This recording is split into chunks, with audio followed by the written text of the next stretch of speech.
Praise the lord. ప్రభువైన యేసుక్రీస్తు నామములో మీ అందరికీ వందనాలు. ఈ ఉదయకాల సమయంలో దేవుని యొక్క వాక్యం చదువుకుందాం. 111వ కీర్తన 5వ వచనం. తన యందు భయభక్తులు గల వారికి ఆయన ఆహారం ఇచ్చి ఉన్నాడు.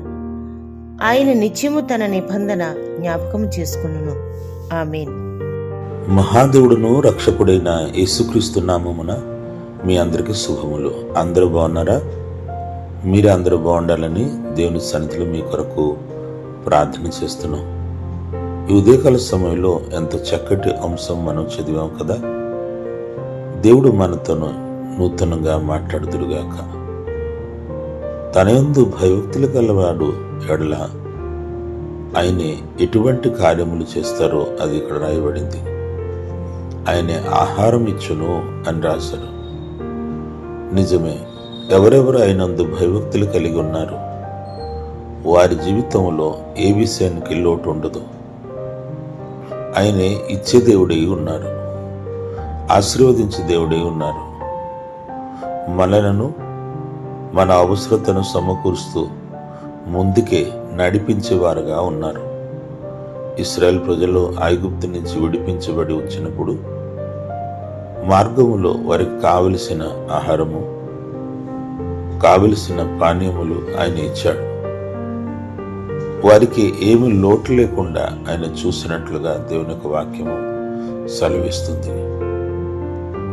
మనం ఈరోజు ఆర్థికంగా కష్టపడుతూ అప్పులు బాధలు ఉన్నామేమో, మన జీవితంలో కష్టాలు వచ్చిందని నిరాశపడుతున్నామేమో.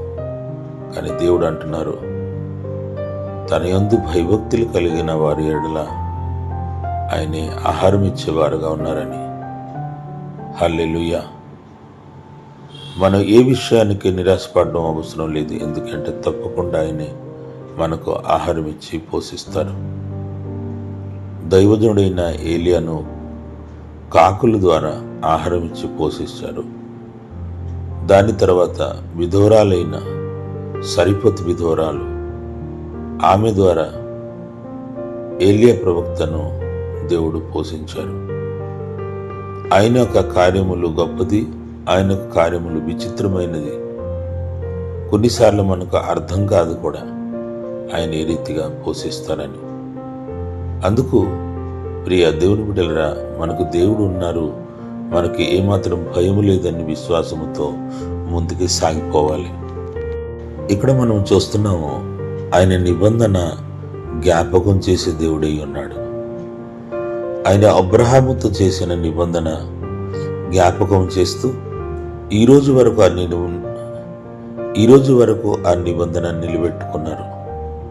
ప్రియ దేవుని బిడ్డలారా, ఆదికాండం 1వ అధ్యాయం నుంచి మనం చూస్తే ఏ నిబంధన ఆయన చేస్తూ వచ్చారు, ప్రతి నిబంధనలు కూడా ఆయనే నెరవేర్చేవారుగా, ఆ నిబంధనకు కట్టబడి ఆయన నిలబడి మన జీవితంలో మేలు చేసేవారుగా ఉన్నారు.